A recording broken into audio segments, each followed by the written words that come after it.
Bill, where's my dad? Done got scrubbed by one of them big boys out there. Is it true? Yeah, it's true. Human deer, human deer, human deer, human deer, human deer, human deer, human deer, human deer. This is for my dad, you not enough son.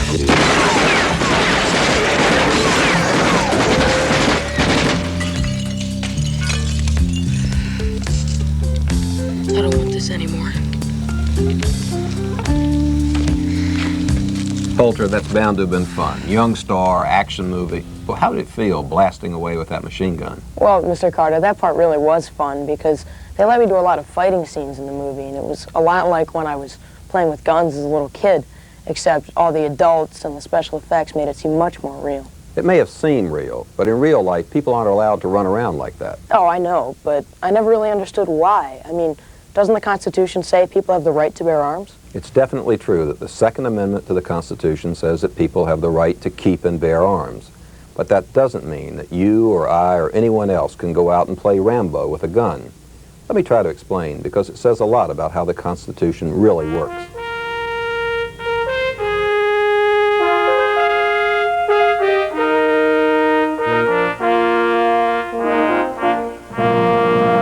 Guns and the Constitution, a look at the Second Amendment. Hodding Carter and Holter Graham. Holter, to understand what the Constitution really means, you have to look at three things. What the framers of the Constitution intended, the words that they actually used, and how the courts have applied those words to real-life situations. Let's try that with the Second Amendment's guarantee of the right to bear arms. When the American colonists rose up against England in the Revolutionary War, much of the Americans' bitterness was over the use of the Redcoat Army to disarm the local militias and crush the people's rights. So after the Americans won their freedom and later sent delegates to the Constitutional Convention in Philadelphia, many citizens were determined that the new national government should not have the power to suppress the people's rights. 2 years later, 10 amendments known as the Bill of Rights were adopted. The Second Amendment says, a well-regulated militia being necessary to the security of a free state, the right of the people to keep and bear arms shall not be infringed. From the outset, there was uncertainty as to what this meant. Some said it meant only that the federal government was forbidden to disarm the local militia units. The purpose of the Second Amendment is closely related to the fact that the Constitution gave the national government significant powers over the state militias, powers to call up the state militia, to organize them, and to use them in time of national need. The framers of the Second Amendment were concerned that the national government might abuse those powers and thus allow local militias to fall into disuse, to become disorganized, perhaps to be suppressed. The purpose of the Second Amendment was to restrict abuse of that power by Congress. Others insisted that it meant that every individual American had a constitutional right to possess weapons. The modern theory that only the National Guard, for example, is the people that has the right to keep and bear arms, that's an invention of the 20th century. And when you read the writings of James Madison and Samuel Adams and others who took part in either demanding a Bill of Rights or who took part in drafting it, it's abundantly clear that it's individuals as private citizens who have a right to keep arms and to possess them. Still, other constitutional experts argue that it's impossible to know today what the Founding Fathers intended or how they would have applied the Second Amendment to modern America. They say that present-day America must do that for itself. If you go back to the original intent, asking about handguns is like asking what the framers would have done about wiretapping or what they would have done about airplane overflights of open fields. You can't even contemplate or imagine what the framers would have done. They just didn't know about the kinds of weapons that are concealable with silencers, automatic weapons, hand weapons, weapons that have no function except to kill other human beings. Nobody will be able to reconstruct what the framers of the Constitution intended by the Second Amendment. What we have to do now is figure out what contemporary meaning to give to the Second Amendment, which supports the spirit of the Constitution and also takes into account current-day realities. As it turned out, the Second Amendment never had to be used to stop the national government from disarming a local militia, because the National Army never attempted such an action. Instead, when a war had to be fought, the local and state units were called to active duty as part of the National Armed Forces. When the war was over, the militias kept their weapons in case they might be called to active duty again. Meanwhile, the pioneer Americans were taming the West.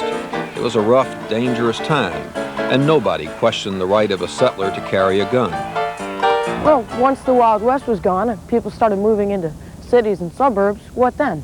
Well, then you had new problems. You had more people concentrated in small areas, many of them with guns, so you had more gun violence, and pretty soon you had a threat to public safety. Well, why didn't somebody do something about it? Well, they did, or at least they tried, but that raised a constitutional question. Could governments pass gun control laws to regulate firearms, or would those gun control laws violate the Constitution under the Second Amendment? There are many kinds of firearms, but handguns have become the focus of the controversy over the right to bear arms because they figure so prominently in violent crime.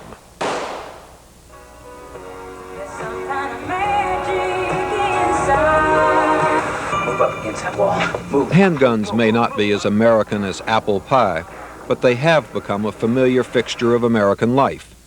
We take them so much for granted that when the movies or television create scenes of America, handguns are often part of the scene. But in real life, handguns have contributed to a growing problem of crime and homicide in this country. Handguns are involved in over 300,000 violent crimes every year. Our position as far as law enforcement is concerned, that we feel that there has to be some type of regulation of firearms, handguns particularly, because they're most used in criminal activity. We're looking for those type of regulations that deny the criminal access to weapons, while at the same time not denying the person who is a good citizen if he wants to use a weapon for legitimate purposes. And there's a lot of that. I mean, sporting and target practice, hunting, all legitimate uses of weapons. The federal government, states, and cities are dealing with the problem with various gun control laws. Some of them prohibit only carrying concealed weapons. Others make pistol owners register their guns. Some laws limit the kind of people who can own handguns. In 1981, the Village Council of Morton Grove, Illinois, just outside Chicago, went much further and passed the first law in the United States that banned the possession of handguns within its boundaries. I think the village board always expected that this was going to be a national issue, probably not to the extent that it did become a national issue, but at the time they passed this law, they also passed a resolution asking the Congress and other states and municipalities to pass similar laws. So they were trying to set a trend. Their purposes were twofold. Number one, to ensure the safety of the residents of Morton Grove, and number two, to set a trend and open the door for that sort of legislation around the country. Some local handgun owners challenged the law in federal court, and this created the first full-scale court test of the Second Amendment right to keep and bear arms. In the Morton Grove case, the lower courts ruled that the Second Amendment does not guarantee an individual right to possess handguns. In the end, the Supreme Court decided not to hear the Morton Grove case, so lower court decisions became very important. Those decisions held that the Morton Grove law didn't violate the Second Amendment. But the matter won't really be resolved until the Supreme Court decides to hear a case on the subject. Well, has the Supreme Court ever considered any part of the gun control question? The Supreme Court has suggested in the past that the Second Amendment was meant just to protect the militias from being disarmed, but it's never ruled directly on the question of whether individuals can possess handguns, and it hasn't decided whether other controls on handguns and other firearms violate that Second Amendment. Some legal experts feel that the Second Amendment does not prohibit regulation of handguns. The purpose of the Second Amendment was surely not to prevent proper regulation and ordering of state militias, including regulations that would relate to the possession of arms by members of the militia. It is inconceivable that there was anything in the Second Amendment that would have prevented Virginia, for example, from deciding that muskets in the western counties should be kept in a central location, a magazine, rather than in farmers' homes, perhaps on the ground that Indian raids were causing the loss of these weapons. The idea that regulation of the right to keep and bear arms was prohibited by the amendment is entirely foreign to its purpose. But other constitutional scholars argue that the framers of the Second Amendment thought all Americans should have the individual right to own firearms. But as far as the framers were concerned, they were seeking to guarantee a private right. Now, the reason the main reason they put it in the Bill of Rights in the form that they did is that the purpose of guaranteeing private arms to citizens was to bolster a well-regulated militia. They didn't think they needed to put things like target practice or personal defense or other things that were so taken for granted at that time in there, and to have a laundry list of other reasons why the right to keep and bear arms was important. On the contrary, the view that the individual citizens would not have any kind of right to keep and bear arms is totally hidden from the pages of history at that time. Some gun owners fear that any effort to control handguns is just the first step toward taking away their hunting rifles and other weapons. There's a long tradition of firearms ownership in this country, hunting, target shooting, the whole variety of shooting sports. And many of us gun owners are concerned that handgun registration, handgun control, is just the first step towards eventually taking away our hunting rifles, shotguns, and other guns. We think that what you have to do is address the root of the problem and not one of the symptoms, and handgun control is just that, addressing one of the symptoms of the problem. It's a very real concern. It's an emotional issue in addition to being a legal and technical issue, and I don't think that you can address it as a panacea for all our ills. It's something that we have to study, true, but it's not something that's going to cure the crime problem in this country. It's not something that's going to prevent the criminals from getting handguns. At 2:30 p.m., when 4 or 5 shots rang out. The shooting of President Reagan by John Hinckley Jr. revived the national debate over handgun controls. James Brady, the president's press spokesman, was seriously wounded in the attack, and his wife, Sarah, believes it could all have been avoided. Most importantly, I think it could have been prevented with a national waiting period and background check. I don't think we need to ban guns or to confiscate guns, but I think there's some very common sense measures we can take to make it more difficult for the criminal to be able to purchase a gun. The very most important of these is the national waiting period and background check. John Hinckley lied on his federal forms when he purchased his handgun in Texas. No one bothered to check. Had a national waiting period and background check been in effect at the time, John Hinckley could well have been in jail for lying on a federal form rather than on his way to Washington to shoot the president and my husband. That's the debate today, one that hasn't changed very much in recent years and may not change a lot in the years ahead.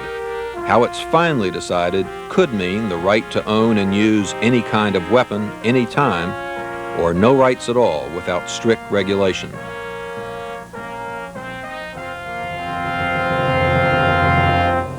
Well, Holter, here's where it all came together. The Bill of Rights became law while the new Congress was meeting here in Congress Hall in Philadelphia. Well, when did that happen? In 1791. Congress had approved the Bill of Rights in 1789, but it took the states 2 years to ratify it, making it the first 10 amendments to the Constitution. Even after all these years, it's important to think back and understand why provisions like the Second Amendment were approved. Oh, I understand that, and now that I know the history of the Second Amendment, I kind of have a better idea what it means today. That's the genius of the Constitution. It wasn't possible for the Founding Fathers to foresee the America of today, but what they did was give us a framework so that we could deal with today's problems in the spirit of that Constitution, years after it was adopted. Thanks a lot for explaining all this to me, Mr. Carter. I enjoyed it, Holter, and I think it was probably useful to both of us.